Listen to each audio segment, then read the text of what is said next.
Este espacio en Internet está dedicado a la informática clásica o retroinformática y también en ocasiones a la informática moderna. Bienvenido a Parcela Digital. Aquí empieza un nuevo contenido.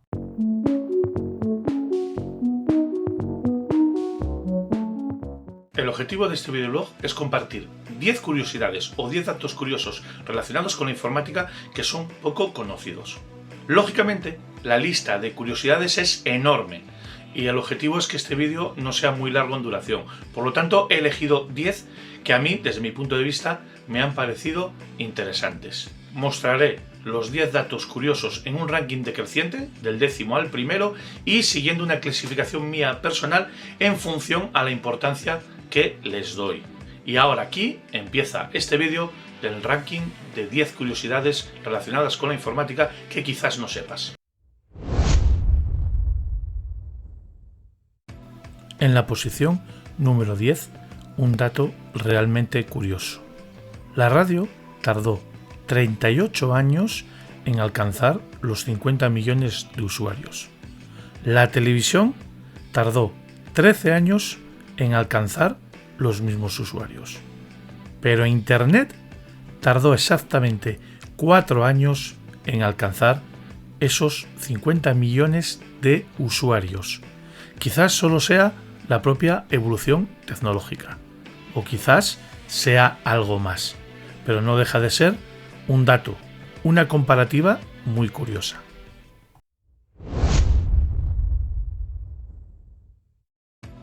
He reservado la posición número 9 para el teclado QWERTY, conocido así por las 6 primeras teclas a la izquierda de la primera fila de los teclados estándar utilizados en la informática. Esta definición del orden de un teclado fue creado a finales del siglo XIX para máquinas de escribir de la época. En principio se utilizó un orden alfabético, pero después se buscó una distribución que permitiera teclear más rápido al poder usar dos manos simultáneamente. Dos curiosidades muy interesantes referidas al teclado QWERTY. La primera, la palabra más larga que se puede teclear con una sola mano es azafatas.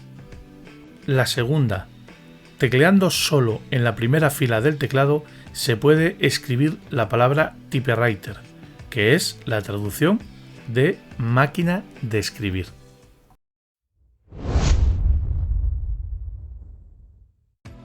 He reservado la posición número 8 de esta clasificación para este ordenador IBM 5120 del año 1980.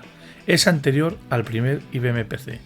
Contó con un procesador Palm de IBM, propio de IBM, contó con dos disqueteras de 8 pulgadas integradas en lo que sería la carcasa y un monitor también integrado a la carcasa de 9 pulgadas CRT de fósforo verde. Este IBM PC 5120, que es un ordenador personal, es decir, un microordenador, tiene el honor de ser el más pesado de la historia hasta el momento. El ordenador personal más pesado, con un peso que varía entre los 45 y 48 kilos.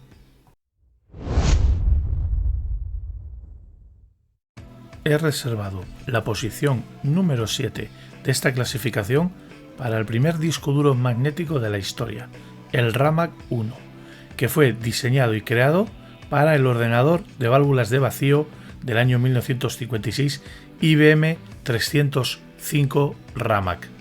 El disco duro requería un armario de gran tamaño, pesaba 1 tonelada y estaba compuesto por 50 discos magnéticos apilados. Era muy rápido de acceso ya en aquella época, ya que accedía a la información en 600 milisegundos.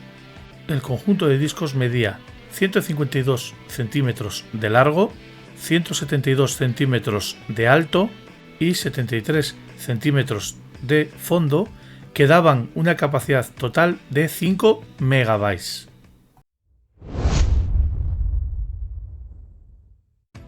La sexta posición de esta clasificación la ocupa el dominio de internet symbolics.com, porque cuenta con el honor dispone del hito de ser el primer dominio registrado en Internet.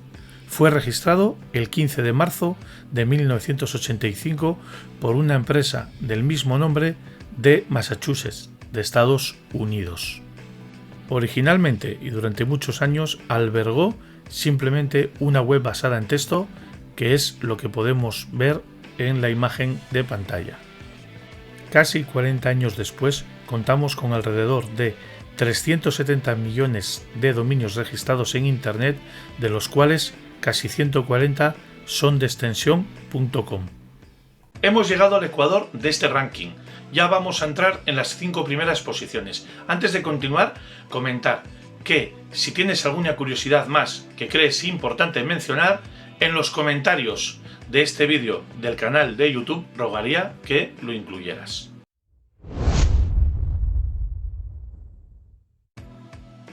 He situado en la posición número 5 de esta clasificación al Apple I. ¿Y por qué lo pongo como curiosidad? Porque a diferencia de lo que mucha gente cree, el Apple I no fue un ordenador personal. No fue un ordenador completo, ensamblado, entregado al cliente. Simplemente fue una placa base. Eso sí, una placa base espectacularmente diseñada por Steve Wozniak, el socio y cofundador de Apple junto con Steve Jobs. La placa base Apple I salió a la venta en el año 1976 y cuando el comprador adquiría este componente debía diseñar el resto de dispositivos necesarios para hacer funcionar el ordenador. Debía diseñar su propia fuente de alimentación, su teclado, su carcasa, debía buscar un monitor y debía de crear todo el conjunto y ensamblar el equipo. Por eso era un ordenador que principalmente fue adquirido por entusiastas de la electrónica. El primer ordenador completamente ensamblado diseñado por Apple fue el Apple II de 1977.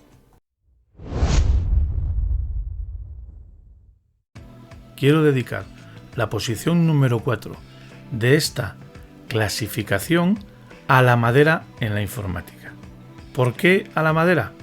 Porque es una materia prima que no es muy común en la tecnología en general y mucho menos en la ciencia de la computación, en la informática. Recordando a la posición anterior de esta clasificación, vuelvo a mencionar al Apple I, que como ya mencioné, era solo una placa base, por tanto los entusiastas de la electrónica tenían que construir todo lo que les rodeaba. Y en los primeros ordenadores Apple I se utilizaron carcasas de madera, carcasas caseras, como este ordenador que se conserva, que vemos en la imagen de pantalla.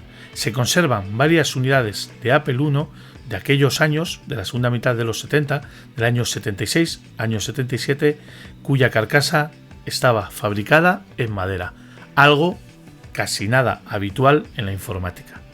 Pero existe todavía un ejemplo más antiguo del uso de madera en la informática.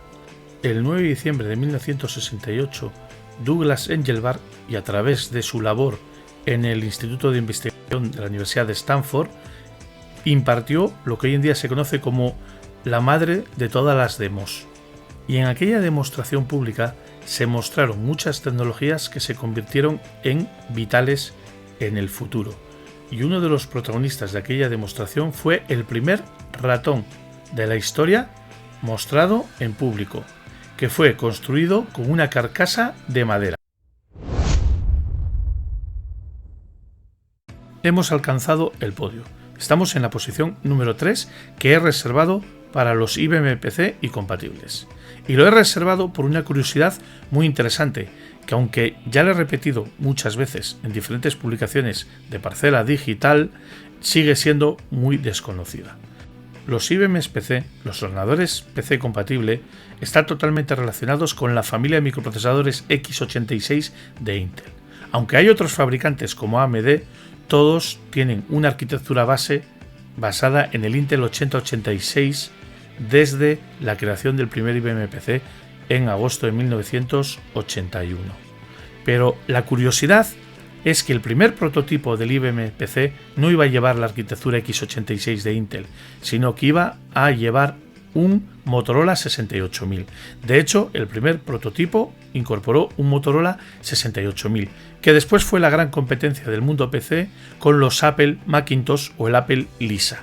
Después del primer prototipo de PC, IBM renunció a utilizar el Motorola 68000 porque era muy avanzado, requería una electrónica muy importante alrededor y elevaría el coste del equipo, y se decantó por finalmente utilizar el Intel 8086, una versión más reducida basada en el definitivo Intel 8088.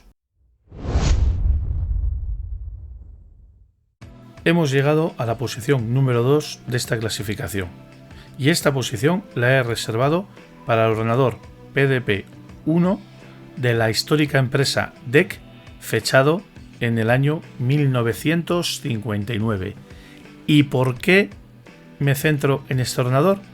Porque es el primer ordenador electrónico que utilizó un monitor CRT como visualización de la información generada.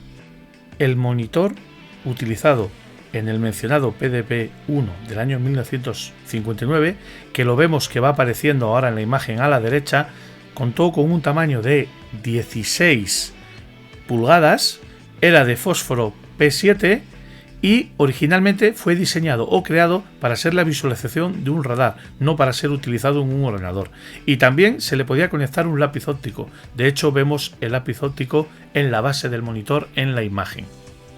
Y no solo cumple el hito de ser el primer monitor utilizado en un ordenador en la historia de la informática, sino que además fue el primero que mostró un videojuego, aunque en esto sí que es cierto que hay algo de polémica por determinar cuál es el primer videojuego de la historia, pero en teoría para muchos es el Space War, y el Space War se ejecutó por primera vez en un PDP-1 en este monitor. Hemos llegado al top 1, a la primera posición de esta clasificación, y esta posición la he reservado para una revista hiperfamosa, como es la revista Time, fundada en el año 1923, hace más de 100 años. ¿Y por qué le he dedicado el top 1 de esta clasificación a una revista generalista, como es la revista Time, que en principio no tiene una relación directa con la informática? Pues esto tiene una explicación. Los 4 años de lanzamiento del primer número, en 1927, la revista Time creó la portada de la persona del año. Y es una portada que con el paso del tiempo ha conseguido tener relevancia mundial, crear expectativa mundial. Y durante muchísimos años, esa revista Time, esa portada de persona del año, recogía a alguna persona, ya sea hombre o mujer, o incluso colectivos de personas, como persona o personas del año, alcanzando una notoriedad mundial, como ya he dicho. Pero en el año 1982, la revista Time dedicó por primera vez la portada a algo que no era una persona. La dedicó a un objeto, y la dedicó al ordenador en general, porque en el año 1982 ya consideró que el ordenador personal que acababa de llegar, el ordenador en general, iba a cambiar la vida de la humanidad, y decidió hacer esa excepción y no nombró a la persona del año, sino nombró a la máquina del año. Hasta la publicación de este videoblog, solo en 2 ocasiones la revista Time dedicó una portada a elementos no humanos. La primera es esta de 1982, la que estamos viendo ahora mismo aquí en imagen, Machine of the Year, y la segunda fue en 1988, que dedicó la portada al medio ambiente. Desde aquella siempre han sido personas o colectivos de personas. Aquí he mostrado los 10 datos curiosos o las 10 curiosidades que he considerado importante incluir en este vídeo. Espero que os haya gustado. Aquí termina el vídeo. Si te ha gustado puedes dejar un like y suscribirte al canal de Parcela Digital. Gracias por ver este contenido. Nos vemos en el próximo vídeo.